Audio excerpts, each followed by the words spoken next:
Nothing like an evening workout.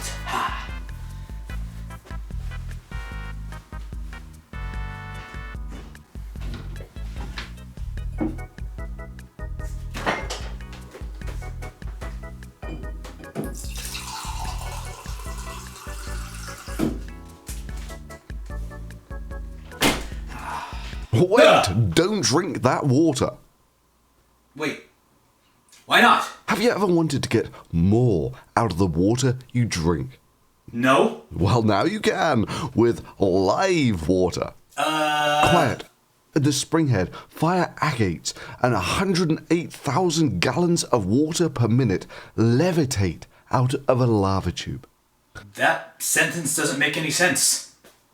It's been a constant offering at the exact same flow rate since it was first measured in 1925 until now. Offering? The water is from a time when the Earth was pristine, and it's estimated to have matured below the surface for up to 10,000 years before surfacing. I'm pretty sure it's the same water that's been on the Earth for 4 billion years. Imagine its journey as it's flowing through the vast network of crystal-lined lava tubes to the surface. Crystal? Major science has concluded that there's a body of water larger than the volume of all of our oceans combined in the core of the Earth.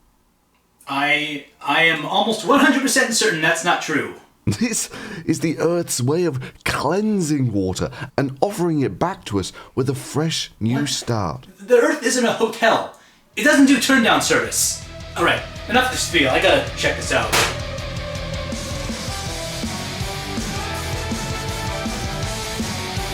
Alright, let's check this out. Wait.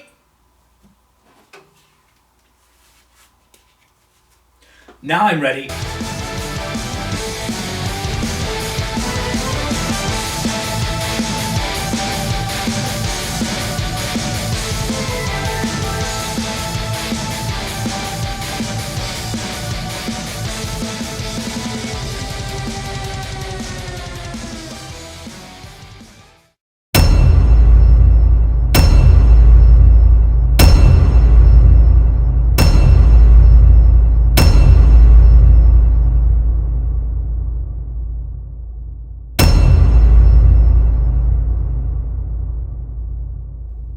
Holy crap.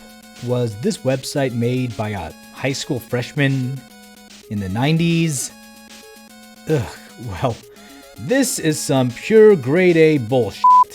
Are people seriously stupid enough to pay $16 for a gallon of unsanitary spring water? What am I saying? Of course they are. There are no limits to the stupidity of things people will throw their money at. I thought it could not get any dumber than $118 million for the development of a Wi-Fi connected juice machine. Actually, it was not even a juice machine. It was a $400 bag squeezing machine that was no more effective at emptying a pouch of juice into a glass than a pair of hands. Nope, it turns out there were people willing to shell out $1,500 for an algorithmically perfected cup of tea. Because apparently a $12 kettle or just putting your mug in a microwave is just too imprecise. And now we have reached the point where even water has been overcomplicated to the extreme with live water. What is live water? It is a name brand of a product more commonly known as raw water that is marketed and sold allegedly by this fellow here. My name is Mukhande. Oh, no it isn't. Raw water is essentially just water from natural sources, such as streams and aquifers. Usually this is used just for crop irrigation or construction in places where municipal water is not easily available.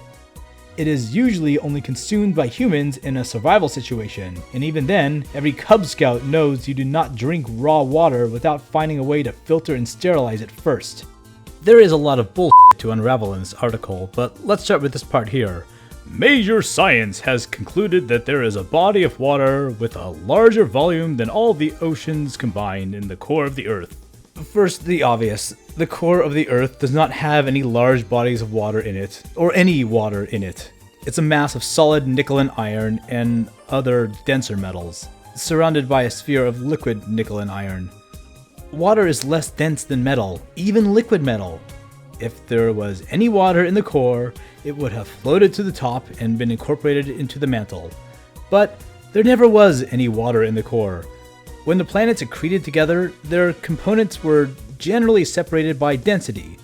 The metals settled in the core, the rocky silicates settled on top of them, the water condensed on top of that, and finally the gases that make up our atmosphere surround everything else. And major science, that vague, omnipresent science entity that seems to get behind whatever crazy miracle product is taking the internet by storm.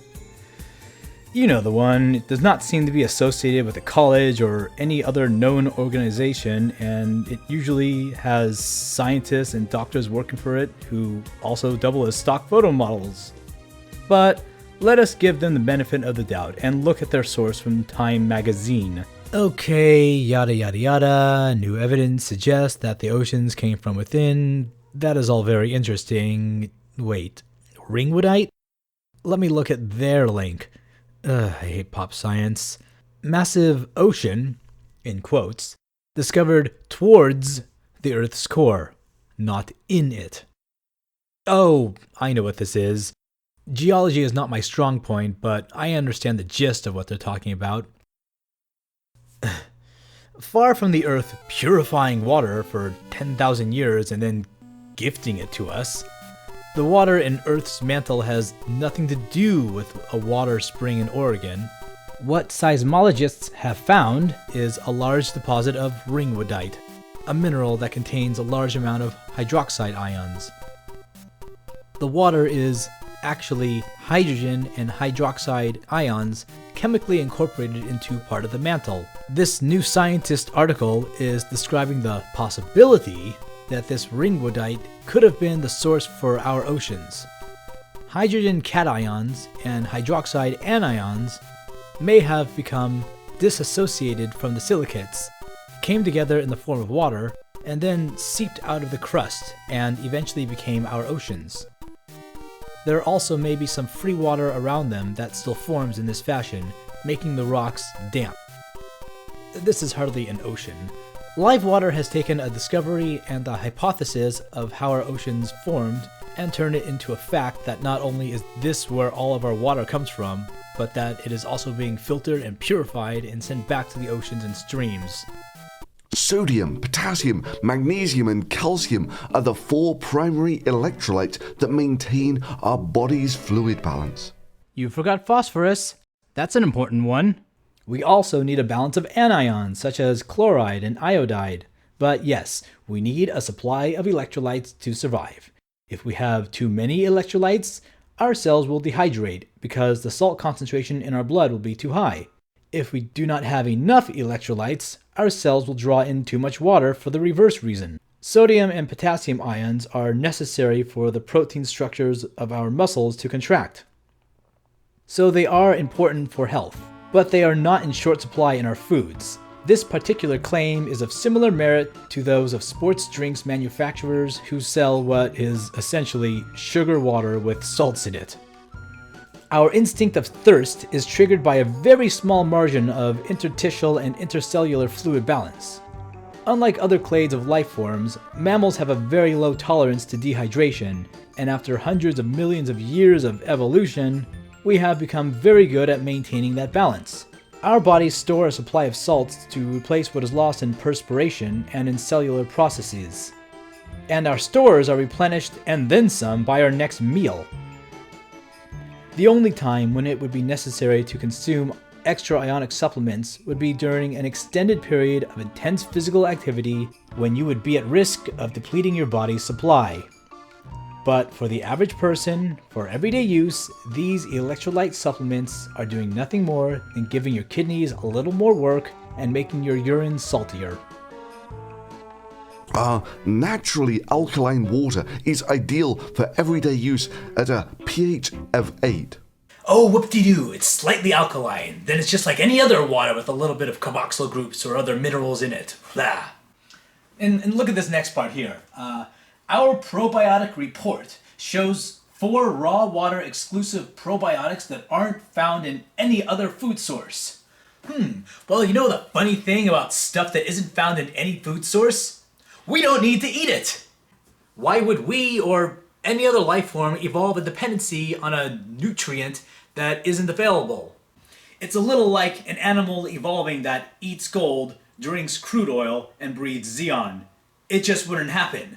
It's just another fad used to market foods and other products to trick people into thinking they have some sort of special health benefits.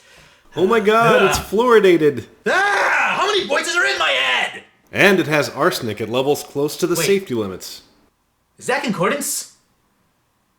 I think that probiotic report came from the same major science source JR mentioned earlier.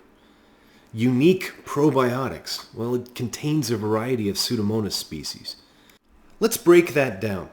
Pseudomonas is one of the most common genus of microbes, with almost 200 known and over 1,000 unnamed species. There are Pseudomonas in dirt, on plants, in dairy milk, in seawater, in clouds, in oil wells, and in your guts. Essentially, if there's moisture and something to metabolize, there's Pseudomonas. But these are unique and not found in any other food source, right?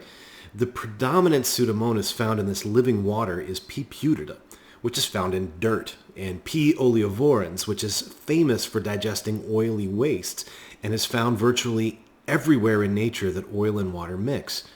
They also found Acidovorax, which was a type of Pseudomonas until 1990 when it got its own genus. The species of Acidovorax they found lives on plants and causes a type of disease in farmed cucumbers. You could go to your backyard, take a teaspoon of dirt, shake it with tap water, filter out the dirt, and you'd have the same unique probiotics. Add a slice of sick cucumber for the full effect. So no, these bacteria aren't found in any other food unless the food involves a dirt topping. So they're safe? For most people, yes.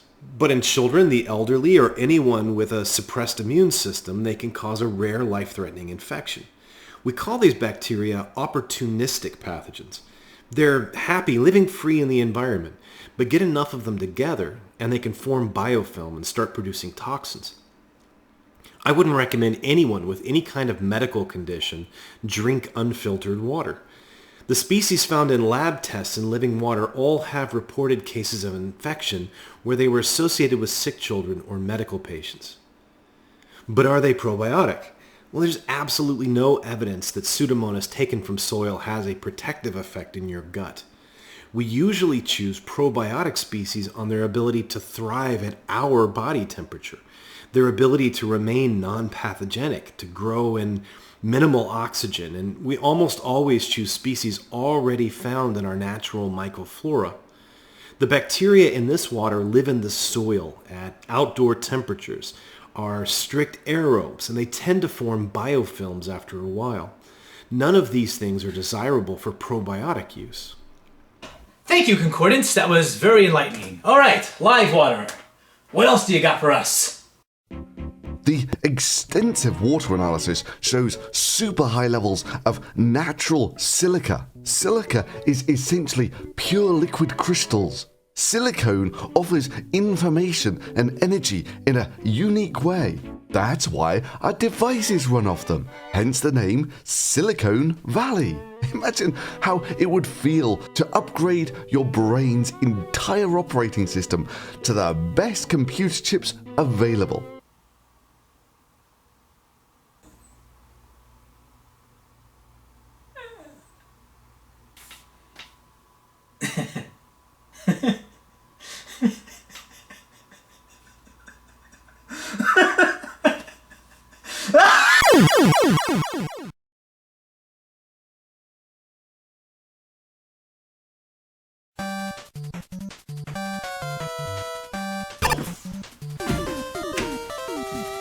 Okay. All right. Okay, let's break this down. Oh my god, this is, bar none, the dumbest paragraph I have ever seen. Silica. It's essentially pure liquid crystals. No. Crystals are not liquid, and neither is silicone, whether it be in its pure form or one of the many compounds it forms. Silicone is in fact very hard. And why would you ever think it is a good idea to eat crystals? Some new age hippie nonsense of crystal power? Silicone offers information and energy in a unique way. That's why our devices run off them. Hence the name Silicon Valley. No.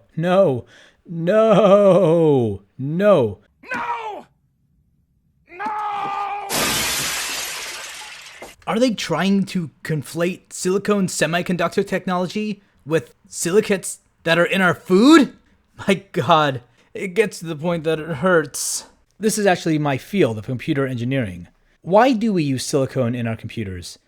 Not because of how it stores information and energy, but because of how it conducts electricity.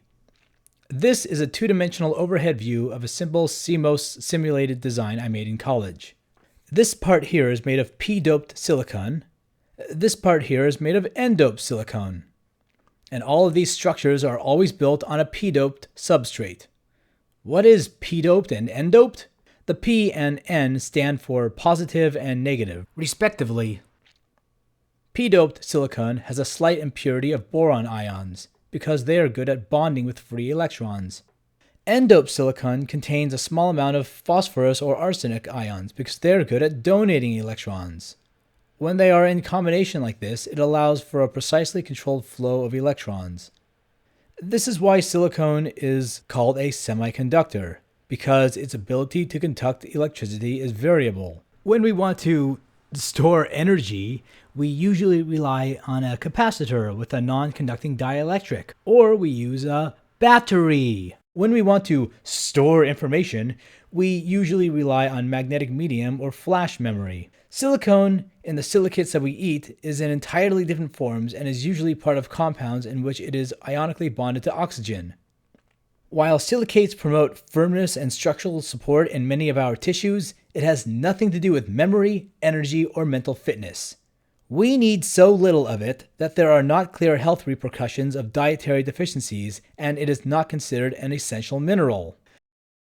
Imagine how it would feel to upgrade your brain's entire operating system to the best computer chips available.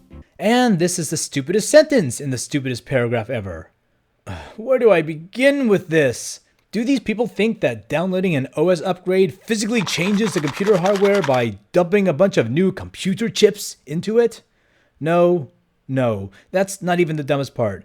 Are they seriously suggesting that eating silicates will somehow make our brains more like a computer? Because computer chips are made out of silicone? Well, I am sorry to break it to you, but our brains do not run on computer chips, and I don't think they run on operating systems either. So it would probably feel like dying. Silica is known as a beautiful mineral, very rarely found in any food or supplements. You know, it's not often one of these peddlers of bullshit surprised me with something I did not know, but after an extensive search, I am humbled to admit that Live Water actually got one right, and I was wrong. Foods containing silicates are especially rare, and I had to go to extreme lengths to find just a single food source containing silicates in any meaningful quantities. After renewing my passport, I got on a plane and headed back to Asia. A couple transfer flights later, I landed in a sparsely populated region in eastern China, south of Mount Everest, and caught a ride with a family of farmers in a truck. After several hours of driving, we went our separate ways, and I was forced to continue on foot. After walking for miles and camping out under the stars for a night, I finally made it to a small village on the Tibetan plateau. There, I found a community that has been growing some sort of grass-like plant called Triticum aestivum. A strange and fascinating plant. It has a complicated hexaploidy-type genome that is the result of 3 different species that have joined together as one. The seeds from this plant are dried, husked, and ground into a soft, fine powder. While this powder is low in its variety of amino acids, it is a good source of vitamin B, phosphorus, potassium, vitamins E and K, iron, zinc, magnesium, manganese, and yes, silicone. This powder can be mixed with water, salt, sugar, and some sort of fungus. This viscous, sticky mixture is then left to inflate itself via the fungus producing some sort of acrid-smelling gas before being baked for about an hour. The finished product is something they call xiao mai man bao, or roughly translated as wheat bread. Yep, I was just pulling your legs. Foods containing silicone are actually quite common. Wheat, bell peppers, cucumbers, spinach, rice, beets, oats, bananas, and many other similar foods. I am going to teach you how to make a silicone-rich breakfast for under a quarter the cost of a gallon of live water. This is 1 egg, 3/8 cup of egg whites, and a little hot sauce. Here's some bell pepper, mushroom, and baby spinach. All of these have plenty of silicone in them. I am not sure if there's much silicone in cheese, but it sure tastes good, so here's some mozzarella, crumbled bacon, and Monterey Jack cheese. This omelet is a little thick, so it'll probably break when I fold it. Yep, but it's still good. Add a slice of wheat toast with some homemade mango jam. Support $5 or more on Patreon and you can get a jar of your own. And this is me. I suppose I am upgrading my brain's OS to the latest computer chips. And no bottle of piss water required.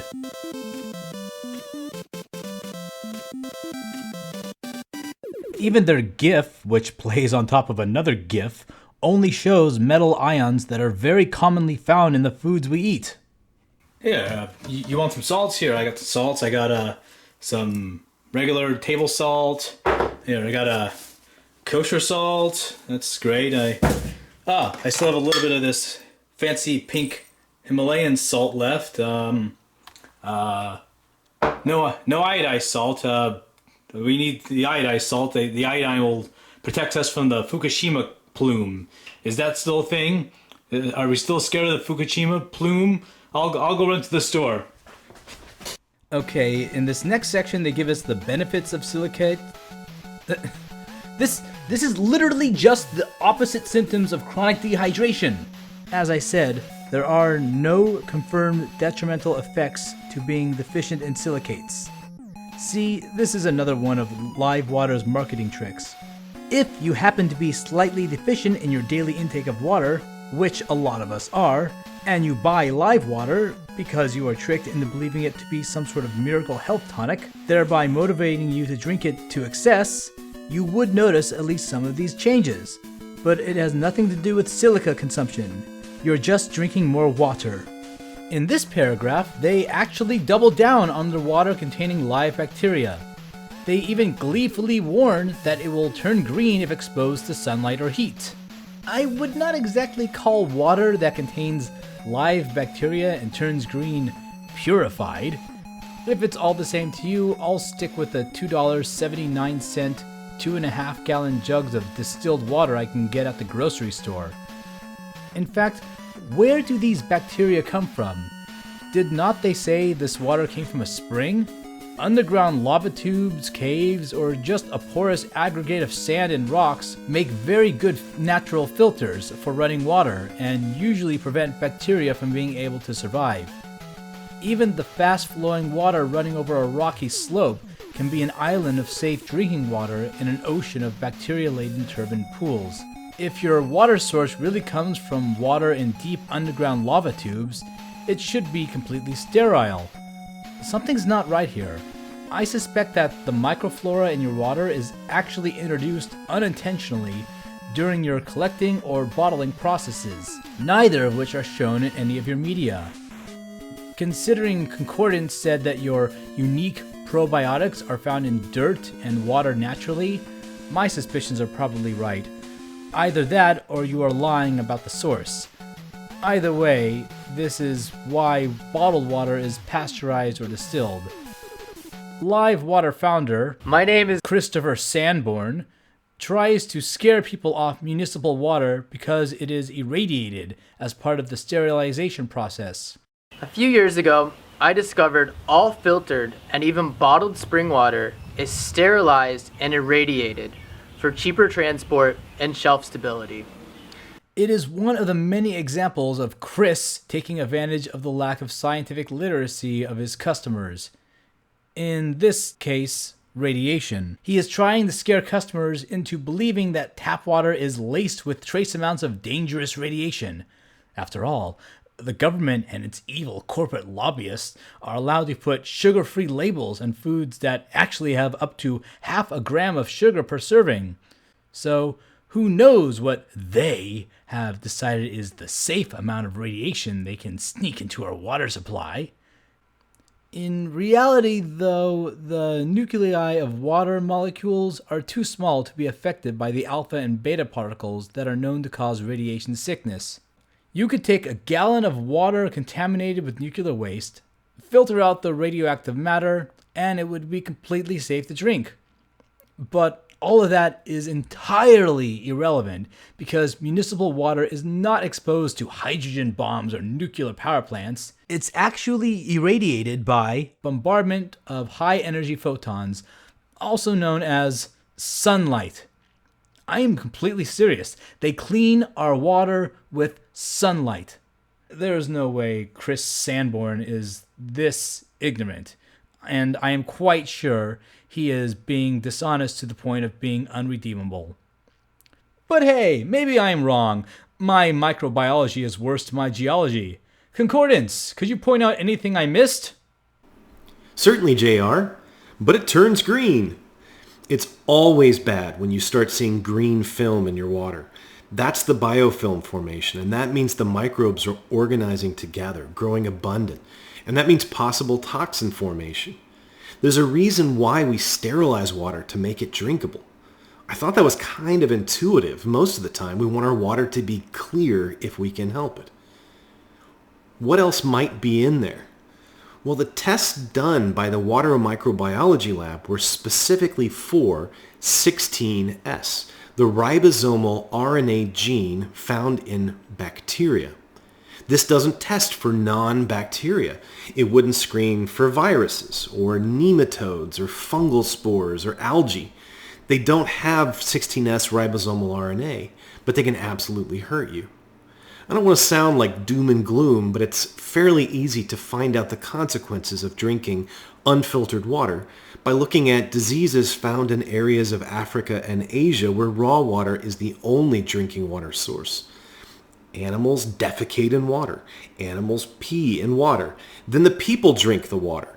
A number of pathogens have taken advantage of that cycle to spread from animal to human. Not all of those pathogens are bacterial, and some can't easily be cultured in a lab. If we're being fair, as JR said, there are processes that naturally remove some pathogens, like filtration through sand or porous rock, binding by humic acid. But it's an imperfect system with serious consequences, like being able to juggle chainsaws safely 95% of the time. Thank you for the assist, Concordance. It was a pleasure to have you as part of this video, but it is time to wrap this up. Ultimately, the philosophy Live Water is tapping into is the naturalistic belief system. The idea that only things unmodified by technology are truly healthy for us. Just like back in the good old days when fruits and veggies were bitter and low in nutrients, and our ancestors lived to the ripe old age of 45. Now is the time for us to heal our relationship with the natural world that sustains us. You've heard the dangers of processed food, but what about processed water? 100% of the bottled and filtered water available in the US is sterilized. This destroys critical probiotics that are beneficial to our gut microbiomes. In my video about the anti-vaccination movement, I made an analogy comparing vaccines to an imperfect shield. It is necessary and has saved millions of lives, but it is not without its flaws. Despite the fact that the risk of allergic reaction or infection are extremely rare, it has been so long since our culture has had to live without vaccinations, it is hard to appreciate how hard life was without them, and without any scientific understanding, it is easy to attribute ailments to them and convince yourself that stopping vaccinations is a good idea. I believe the same thing is happening to our public water supply, as odd as it seems. Yes, tap water doesn't always taste that good, but here is the bottom line. What do you think of when you see this? Live water supporters see something that is boring, normal, everyday. That does not make them feel special. That does not give them any illusion of moral and physical superiority. Even worse, they believe that the water consumed by over 300 million people is actually harmful to us. They see it as a government intrusion into our lives. You know what I see? I see one of the most important innovations of modern civilization. I see millions of lives saved, hundreds of millions of illnesses prevented. I see an infrastructure that has brought quick access to our most important life-giving resource. It is so easy for us to use, we do not usually give it a second thought. But I have lived in a city that did not have sanitary municipal water. I had to boil water from my tap so I could brush my teeth without getting food poisoning while living in Wuhan. But I still had a workaround. I was able to survive with little more than experiencing the inconvenience of boiling tap water or buying bottled water. But there are millions of people who do not have that option. They have the choice to drink contaminated water or die. And frequently, they end up dying anyways after suffering horribly. This clip of this woman dancing in celebration is celebrating finally getting access to what we take for granted every day. This is the part of Live Water's media that actually makes me angry. They are using a clip of a community finally getting safe drinking water in order to trick gullible saps into casting it off, as if it's a burden. Actually, I need a stronger word than gullible, because this is the most transparently obvious scam I have ever seen. I have gotten emails from Nigerian princes that were more convincing than this. I do not think it is a coincidence that despite your claim that the water comes from Opal Springs in Oregon, your delivery areas only include two small parts of California, specifically the San Francisco and Monterey Bays, and the area around Los Angeles. Places where there's plenty of money but not a lot of sense. Places where this shoeless, long-haired, bearded hippie nonsense and distrust of all Western medicine and innovation is welcomed with open arms, open wallets, and heads full of undeserved sense of superiority. And of course, how does Live Water get away with making such incredulous claims about a product sold for human consumption? Look at what they pin on to the end of the article. These statements have not been evaluated by the FDA. Our services are not intended to diagnose, treat, cure, or prevent any disease. I'm sure you've heard that many times before. And if this does not convince you to be wary of any health product bearing this quack Miranda warning, I do not know what will.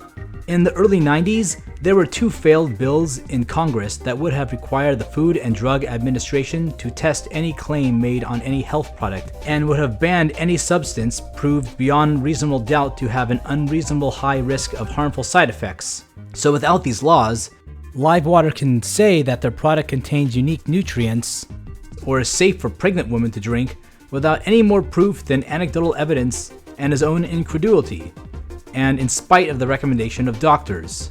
But that is a topic for another video. One concordance is already done. Please check it out. I will post a link in the description. Without such regulations, this one sentence is a free pass to make any claim Sanborn wants to make. I had a neighbor who wasn't able to breastfeed her baby. The doctors told her it was from a mineral deficiency. I shared some raw spring water with her, and she was able to breastfeed her child again. Bullshit, bullshit, bullshit, bullshit. Sorry, that's just my inner skepticism. Claims are cheap, and anecdotal evidence is really easy to understand. But dry scientific rebuttals are boring, hard to understand, and most importantly, they rob you of your illusion of the control over your own health and well-being you think this water gives you. But the truth is, all you need to consume to be as healthy as possible is just regular water. Also remember to eat a variety of foods, mostly vegetables, and please, listen to your goddamn doctors. Thank you all for watching this video. If you'd like to see more content like this, please subscribe and click that bell notification. If you really like what I do, consider supporting me on Patreon so I can afford to spend more time debunking nonsense like this. I want to give a big thank you to Concordance for helping me with this video. Please check him out if you are not already subscribed. And of course, I'm sure you recognize the voice of Thunderfoot, who graciously agreed to record himself reading all that nonsense. But if you somehow are watching this video and do not know of him, please go subscribe to Thunderfoot. His videos are awesome. Keep watching if you'd like to see some outtakes. Otherwise, see you next time! Thank you, Concordance. That was very enlightening. Alright, live water. Well...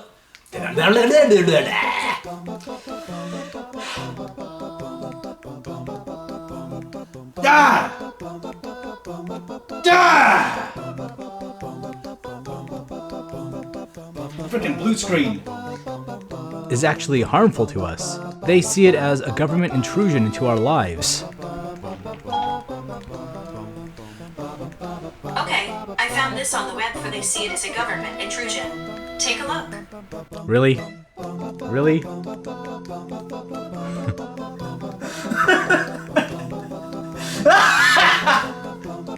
I can't move the chair at all, or I'll mess up the jump cut. That looks like I'm on the memory card. There we are. Come on. Scoop, scoop. Touch anything. Special effect goes here. Am I really out of room already?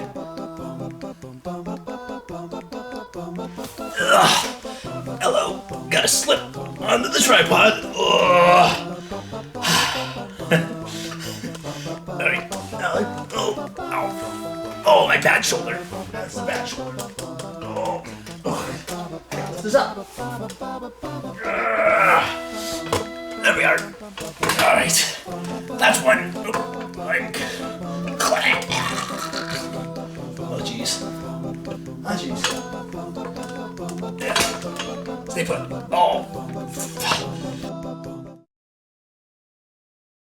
More tongues. Yeah, he's cooking that dog sandwich. Is it a pea? Great. That's the first. I've never seen that. The first time I drank fresh, living spring water, a surge of energy and peacefulness entered my being. I could never go back to drinking dead water again.